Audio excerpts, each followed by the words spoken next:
Well, I think if the question is, what is the next step in getting to the truth of the matter on these issues, I think there's hardly anybody in this room who doesn't know what my answer is.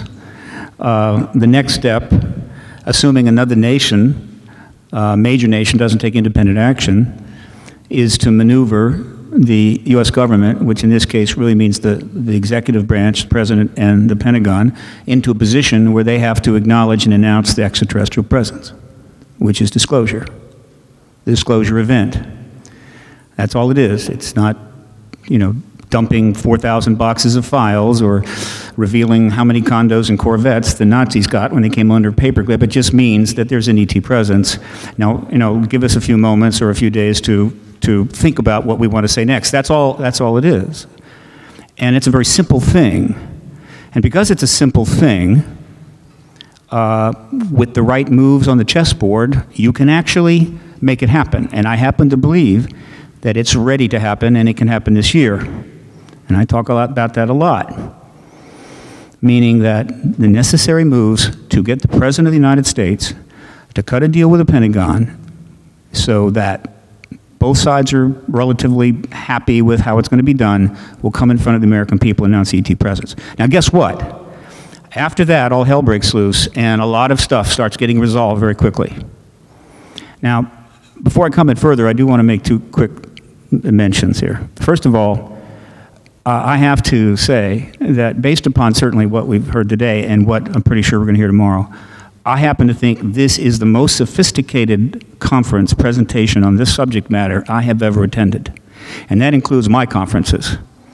This is high level stuff. This is the kind of conference where you get to use all that education you went and got, because you really need it to cover this material. The second thing I want to say is that it's difficult to keep up with everything that's going on, and the people and the research in this field, it's vast. So I'm not up on everything. So I confess today that I have come late to the Joseph Farrell fan club, but boy am I on board, because this work is extraordinary work. And let me tell you why. You know, the problem with activism, which is essentially trying to get the government to change its policy, and most of you, like me, have lived through some of the most significant activist movements of the 20th century, both in the United States and abroad. So you know what it's like. Is that you can't go to the media, you can't go to the people, you can't go to the politicians with a 67-year historical model of an event that will have 50,000 books written about it and say, you know, have you got 4 days? I want to give you the picture here. You have to create some basic fundamentals, get people involved, and then get a result. What are the fundamentals? There's an extraterrestrial presence. The United States government has withheld that acknowledgement. The United States government has ET technology, which has been absorbed into a massive secret world and research with huge amounts of money. And that secret world now contains a whole bunch of other stuff that you don't know about, from biowarfare work to everything else. The whole thing's floating away and getting away from us. And if we don't deal with it pretty soon and bring everything down, that's pretty much it. And we want the United States president to announce ET presence. That's pretty much it. But what happens there is that a lot of people think, okay, that's it. Oh no, that's not it. Let's be clear. The truth embargo, which I casually refer to, was a massive program in which billions upon billions of dollars were spent, not only to keep the research secret, to keep the finances secret, and to keep the media under control, and the philanthropists out of the picture, and the universities pretty much out of the picture. A major 67-year effort that is unparalleled in history. And then the actual history of the phenomena and the ET presence, and of course all the scientific research, is vast. So we're sitting on this huge historical reality, which is not available in schools to learn about, and isn't going to be until the disclosure event takes place. So it's really kind of an odd situation. It's like there's this giant hole in the last 67 years of reality, and we're supposed to sort of not know about that, and then just sort of marvel at the things that are happening. We don't know why.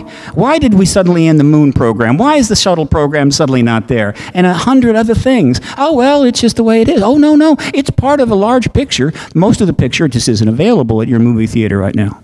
And the last thing I'd like to say before I pass the mic is this. There was one critical moment in Joseph's presentation. Well, there were many critical moments, but there was one in particular that I noted. It came toward the end. And essentially the particular meme that he presented was that one of the very possible reasons why the secrecy has been so profoundly maintained is that the power of the energy systems and technology that's being worked on, as well as the anti-gravitic technology, if it gets in the wrong hands, could be a serious problem. I'd like to mention something to you may have forgotten about.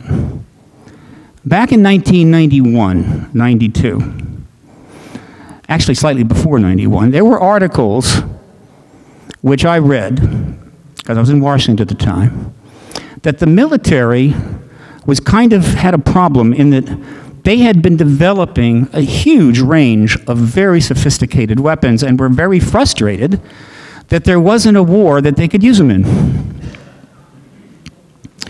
There just hadn't been one for a while. And interestingly enough, about the same time I was reading this article, April Glaspie, whatever his name is, one of the ambassadors, one of the diplomats working with Bush, Glaspie, turns up in Saddam Hussein's office and gives him a little wink nod about, you want to go in Kuwait? It's like, we don't care. And the next thing, he goes into Kuwait, and the next thing you know, we're at war. But nothing like I'd ever seen before. We were at war, and so we're getting the feedback from the war, and of course we're killing lots of people, but that was really wasn't the key thing. What was, we were getting day after day after day of some generals, usually Schwarzkopf or some colonels, saying, here's today's footage. Here is this gun, the nose camera footage from a guided missile launched by a stealth plane 400 miles away. Here it comes in. Here's the bridge it's going to blow up. Oh, there's a bicycle going across. Boom, blows up the bridge, or the house, or the car. And they're just having a hell of a time showing off the incredibly sophisticated weapons, stealth, camera technology, guided, all this stuff. In other words, they had a chance to really use those weapons, and it was on some Iraqis who had stepped over the line, and you gotta break a few eggs. And it finally got so bad that they stopped it because they were getting a lot of negative feedback from Americans. Are going, you're just showing off just a touch too much here, right? I mean, these are dead people at the end of these weapons. So the point I want to make is this. Joseph Farrell made a key point that maybe the secrecy is because these weapons, if they get in the wrong hands, could be dangerous. I would like to make the suggestion that they are already in the wrong hands. All reports look good from here in the blockhouse at this time. All aspects of the mission go, T-minus 30 seconds and counting. We'll get ignition of those 8 engines in the first stage at the 3-second mark in the countdown. Now T-minus 21 seconds.